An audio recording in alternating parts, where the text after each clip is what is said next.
Good day sa inyo mga katiktik. Meron tayo ditong Samsung naka Google account at ito po yung model niya mga katiktik, A5258 o A52. Ayan po yung Google account. So ipapakita ko sa inyo kung paano nga ba natin i-remove ang kanyang Google account.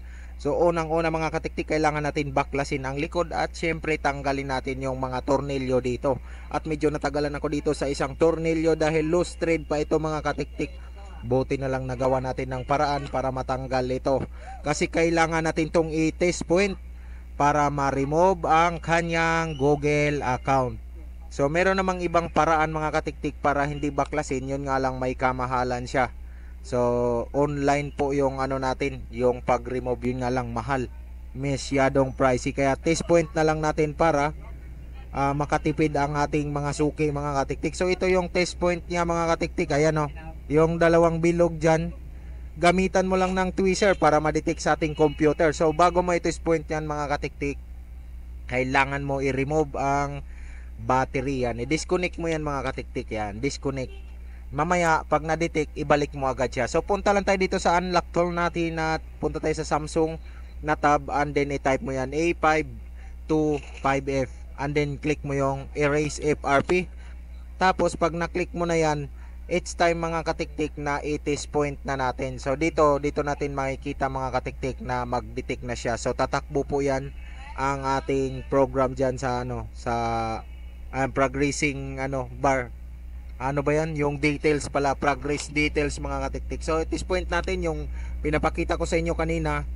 Nakatanggal ang battery, tapos pagkasaksak mo yan, pagka-detect, ibalik mo agad yung battery. At dito sa baba niya mga katiktik, hintayin mo na may nakasulat na erasing FRP OK. Ayan o. So dito yan banda, yung may araw na puti. Diyan mo makikita kung erase na po ba talaga ang kanyang Google account. So nakalimutan kasi ang Google account ng ating customer ng mga katiktik, kaya pinapa-remove sa atin. So ganyan, hintay lang tayo ng ilang saglit mga katiktik at ito ay ma-remove na. So ganyan lang mga katiktik.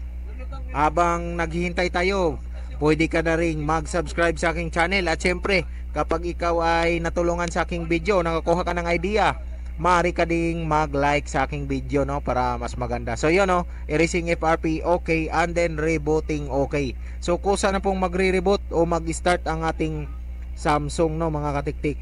So pagkatapos na mag-start, habang inaantay natin mga katiktik ang kanyang pagbubukas, is ibabalik natin yung mga tornilyo. Syempre balik natin ang mga tornilyo mga katiktik, at siya na daw ang magdidikit dito sa likod. Ayan, nag-open na po ang ating Samsung. So doon sa pag-open mga katiktik, it takes 3 to 5 minutes para mag-open ang ating phone, and then i-set up mo na lang ito at hindi na ito manghihingi ng kanyang FRP or Google account. So skip lang natin. So i-remove lang natin yung, disconnect lang natin yung wifi, kasi no need na natin mag-connect sa wifi.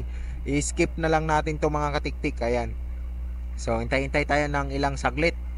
At sana manood din kayo sa iba kong video dyan. Kung gusto nyong mag-explore ng ibang unit, so dyan, scroll mo lang at pasukin mo lang ang aking channel mga katiktik. Lapit na tayo dito sa home screen natin mga katiktik. Skip lang natin, skip anyway, at papasok na tayo sa home screen ng ating cellphone, no. Ayan, next mo na lang, then skip, agree, tapos next. Ayan, finish, and then yon, tapos na mga katiktik. Yan, later pindutin mo sa taas, then yes. Ayun, so yun mga katiktik, tapos na ang problema. Maraming salamat sa panonood.